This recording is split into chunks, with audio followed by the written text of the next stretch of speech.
Stop bikin konten dengan satu tema jika kamu nggak ngerti yang namanya double content strategi. Double content strategi itu adalah dua strategi konten, yang satu ditargetkan untuk pengikut dan yang satunya untuk non-pengikut. Sama ketika kamu itu bikin konten VOD untuk apa, konten review untuk apa, konten foto untuk apa, dan konten cerita itu untuk apa, itu udah saya bahas sih, dan itu strateginya hampir sama dengan ini ya. Nah, sebaiknya kalau kamu itu udah bikin konten udah bagus, kemudian turun lagi misalkan, atau konten kamu itu nggak stabil banget ya, maka wajiblah kamu itu menargetkan yang namanya dua modul konten yang kamu bikin berbeda, teman-teman. Ini juga sempat udah aku singgung sih, cuman sebagai pengantar aja dulu di postingan saya yang ini, teman-teman. Silakan kamu cek aja di sana ya. Nah, bagaimana cara kita bikin konten untuk pengikut kita dan bagaimana kita bikin konten untuk non pengikut? Yang pertama, kita mulai dulu untuk konten non pengikut. Nah, rata-rata semua konten kreator itu bikin kontennya untuk non pengikut. Udah biasa kayak gitu. Kamu cari tutorial dimanapun, kalian cari edukasi manapun, kalian tonton siapapun mentornya, pasti yang dianjurkan adalah konten yang ditargetkan untuk non pengikut dan juga jangkauan luas. Tetapi itu salah, teman-teman.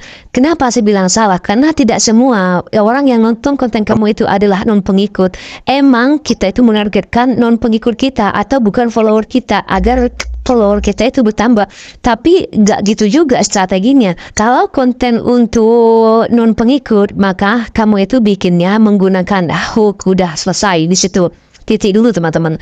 Dan di dalam hook itu kamu harus memainkan yang namanya permainan hook, teman-teman. Permainan hook itu ada hook visual, kemudian ada hook kata-kata. Ini udah saya singgung ya. Nah, kemudian kamu itu harus membuat naskah, kemudian kamu itu harus menyusun skrip, kemudian kamu itu harus menyusun frame-nya kayak apa, harus menyusun kontennya kayak apa. Nah, itu kamu harus sudah konsep benar, teman-teman. Karena yang akan nonton konten kamu itu adalah orang yang belum kenal seperti apa diri kamu, yang belum kenal seperti apa tema kamu, dan yang belum kenal seperti apa penyajian konten kamu, teman-teman. Ini dari semua konten ya.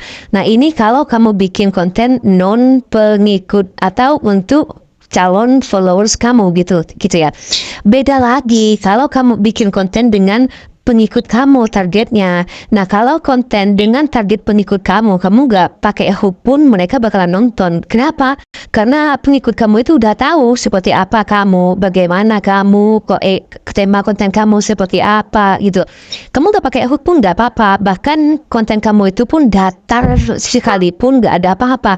Contohnya seperti konten saya yang datar semuanya rata-rata. Itu gak masalah banget. Kenapa? Karena targetnya emang untuk penonton. Atau kamu tinggal balas komentar aja. Jadi penonton-penonton kamu tuh yang komentar, yang di akun kamu maksudnya, itu kamu balesin komentarnya, jawab. Nah, itu untuk pengikut-pengikut kamu, teman-teman. Dan itulah dua strategi yang berbeda.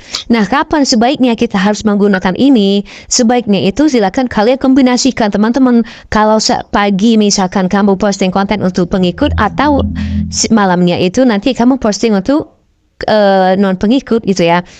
Kalau mau ditarik lebih jauh lagi, 3 hari pertama kamu tuh bisa bikin konten untuk pengikut-pengikut kamu dengan cara membalas komentar misalkan. Kemudian di 3 hari berikutnya itu kamu bisa bikin konten dengan target non pengikut itu, teman-teman.